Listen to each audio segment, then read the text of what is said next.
Hello students, today we will begin with the first part of periodic trends in which we are going to discuss periodicity exhibited by various properties in the elements. In this part we are going to take up atomic radius, atomic volume, ionization energy and electron affinity.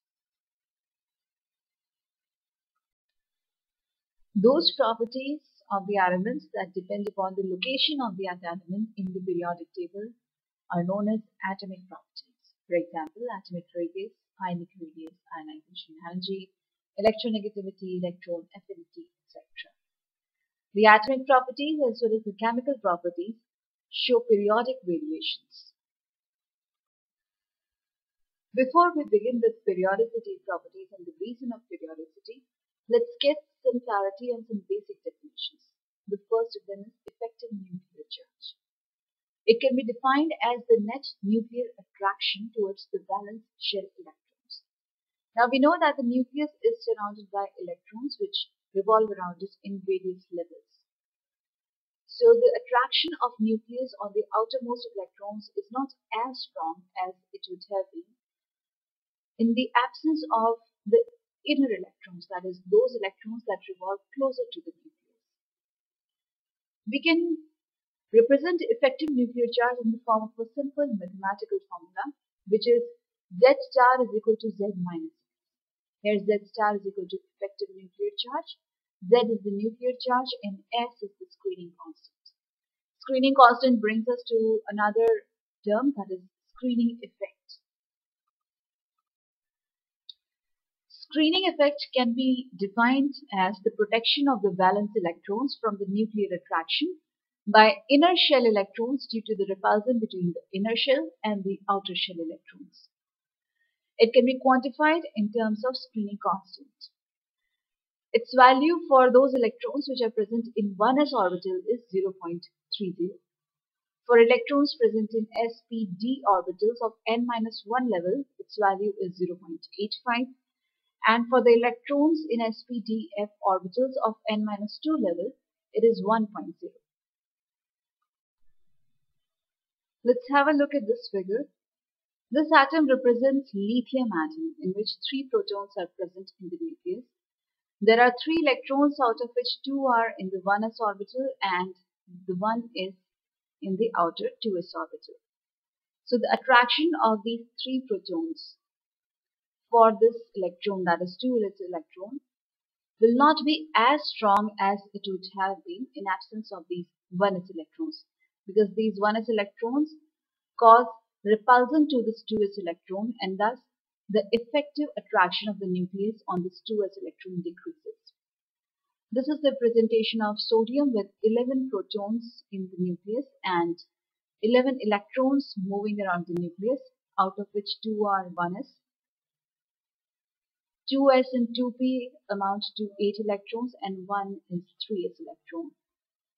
So the 3s electron experiences lesser nuclear attraction as it would have been in absence of these inner electrons, because these inner electrons repel each other and this 3s electron, and thus decreasing the effect of nucleus on this 3s electron. The same is the case with the potassium, in which the outermost electron, that is the valence electron, is in 4s orbital and experiences much lesser attraction by the nucleus due to the presence of these inner electrons. Periodicity. Periodicity is the repetition of similar properties after regular intervals. While studying the modern periodic law, we learned that the chemical and physical properties of elements are periodic function of their atomic numbers. Now, the electronic configuration of an element is determined by its atomic number. So, the physical and chemical properties of elements are determined by their electronic configuration. We can say that.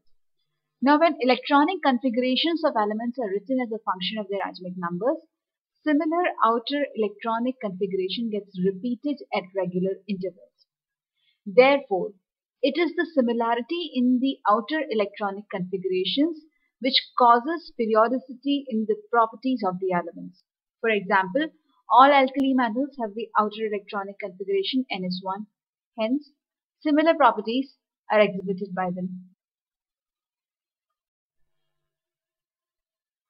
Now let's discuss the various properties exhibited by the elements and the periodicity in them. So first of all, let's take up atomic radius. Atomic radius is the distance from the center of the nucleus to the outermost shell of electrons in the atom of an element. We estimate the atomic radius of an element by assuming that the atom is completely spherical. Now, atomic radius is affected by various factors. Effective nuclear charge, number of shells, and screening effect are the important factors. So first of all, let's see what is the effect of effective nuclear charge on the atomic radius. Atomic radius is inversely proportional to the effective nuclear charge of the atom. Greater the effective nuclear charge, greater will be the attraction of the nucleus on the electrons, greater will be the pulling in of those electrons, and lesser will be the atomic radius. Similarly, the second factor is the number of shells. Atomic radius is directly proportional to the number of shells in the atom. The greater the number of shells in the atom, the greater will be the size of the atom, and so higher will be the atomic radius. The third important factor is the screening effect. Atomic radius is directly proportional to the screening effect in the atom.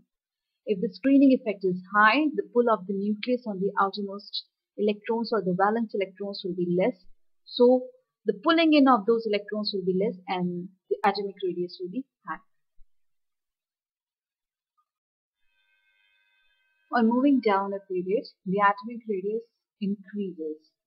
That's obvious because as we move down a period, the number of shells also increase. But on moving across a period, the atomic radius first decreases since the number of shells is the same, but the nuclear charge increases and thus the attraction of that nuclear charge on the electrons in the same number of shells increases. But after a limit, the value becomes almost constant.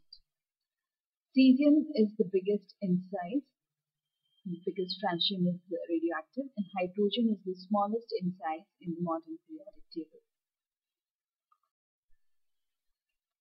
This figure gives us an idea about the atomic radii of various elements. As you can see, the elements increase in atomic radius as we descend a group, and the value of atomic radius decreases as we move through a period and then becomes almost constant. Cesium is the largest element and hydrogen has the smallest atomic radius. Covalent radius. Covalent radius can be defined as half of the distance between the nuclei of two like atoms bonded together by a single bond. In case the two atoms are of the same element, there is no problem in calculating the bond length. It is double of the covalent radius. But in case of heteronuclear diatomic molecule AB, in which we assume that A and B have same electronegativities, we can calculate bond length depicted by DAB as the sum of covalent radius of A and covalent radius of B. But in case A and B have different electronegativities, the bond length DAB is equal to RA, that is the radius of atom A, plus RB, that is the covalent radius of atom B, minus 0.09 into XA minus XB, where XA and XB are the electronegativities of A and B respectively. Metallic radius. Half the distance between the nuclei of two nearest packed atoms in a metallic crystal or lattice is known as metallic radius of that element. It is inversely proportional to the bond strength, that is, higher the metallic radius, lesser is the bond strength. Metallic radius is found to be high in BCC, that is body-centered cubic crystal. That means those crystals have lower bond strength. But its value is low in face-centered cubic crystal. That means those crystals have higher bond strength. Periodic trends similar to atomic radius has been found in metallic radius and covalent radius as well. That is, on moving down a group, it increases, whereas on moving from left to right through a period, the value first decreases rapidly and then becomes almost constant.